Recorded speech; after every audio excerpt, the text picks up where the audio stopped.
Yo, Spider-Man Across the Spider-Verse is undoubtedly one of the best superhero movies of all time. And if you get the chance, I strongly recommend that you watch this movie in a Dolby Cinema. Now, this is arguably one of the greatest films of our generation, exceeding all lofty expectations of the film's predecessor. Across the Spider-Verse is a movie about belonging, and the irony is palpable. This is not a Peter Parker story, and Miles' place in the Spider-Verse is a huge metaphor for representation. Miles grapples with the issues of belonging as he grows into a better superhero. When meeting the Spider-Man from across the multiverse, he is outright being told that he does not belong. Across the Spider-Verse wholly embraces diversity and triumphs. This movie effortlessly captures the traits that embody the Spider-Man concept, but it refreshes and revolutionizes the concept of what defines a hero. Spider-Man is defined by tragedy, or is he? With great power comes great responsibility. It's a term and creed that defines Spider-Man as a hero and defines his motivations. Peter Parker neglected to help when he had the power to do so, and the impact was that it cost him the life of his Uncle Ben. Across the Spider-Verse takes this and adapts it into the concept of a canon event. We learn that there are events that we are told must happen in the life of Spider-Man or risk the universe from collapsing on itself. Miles is told his very existence as a superhero is a canonical mistake, and his exclusion from others is for the greater good.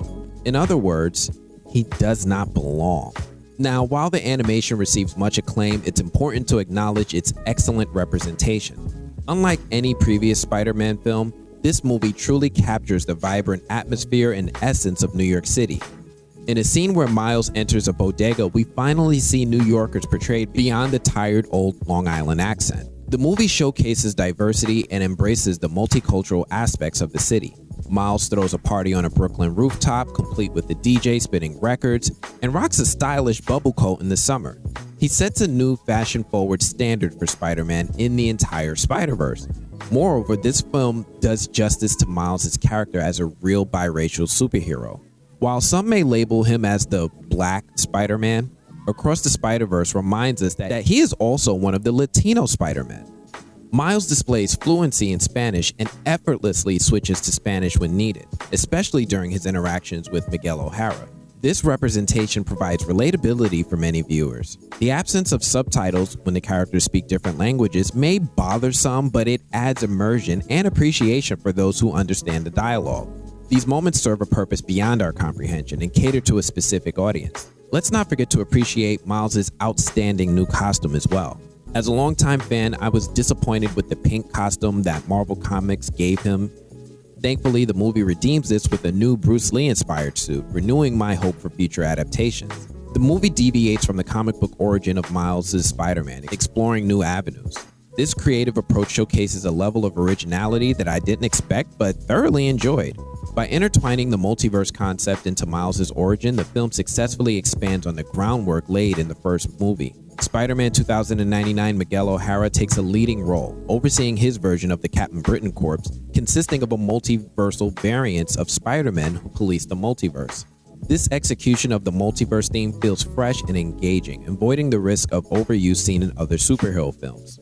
Apart from Miles Morales, my favorite Spider characters in the movie are Hobie Brown and Jessica Drew, aka Spider-Woman. Hobie's rebellious and cool demeanor is captivating, even if I struggle to understand his dialect. He introduces a sense of mystery and showcases the diversity within the English language. Though I wasn't previously a fan of Spider-Punk, this film completely changed my perspective. Surprisingly to some, Gwen Stacy has a significant role as a co-star in this movie.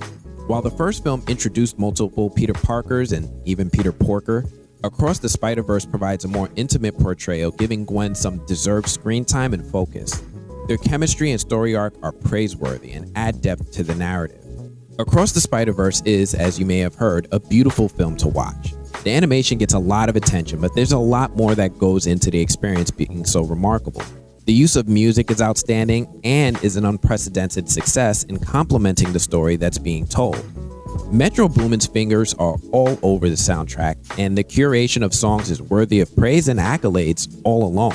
I remember seeing Gwen update us on her life and recent experiences, but couldn't believe how quickly the music helped immerse me into the story. Literally, within moments, I was completely invested in what was happening on screen, and that's remarkable. The entire presentation was enhanced by my viewing experience, and if you get the chance, I strongly suggest watching it in a Dolby Cinema.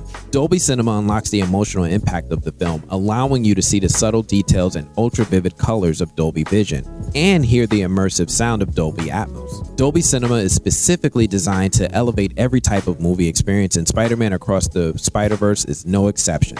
In conclusion, Spider-Man Across the Spider-Verse is a must-see superhero movie that excels in animation, representation, and storytelling. It captures the essence of New York City, embraces diverse characters, and weaves an engaging multiversal narrative. With its fresh and familiar take on characters and introductions of new ones, it leaves viewers eager for more. Anyway, I just wanted to kind of praise this movie and express my excitement and love for this film as a whole. I can't wait to see Beyond the Spider-Verse when it launches in March 2024, but that's all I have for this one, guys. Do me a favor, if you're new here, you like these movie news, these reviews, these reactions, go ahead, hit that like button and consider subscribing before you move on to your next video. This way you can keep up with all of our reactions, get initiated, and join us in the comments as we break down our love of these films. Otherwise, I'm gonna have to check you guys later. Peace.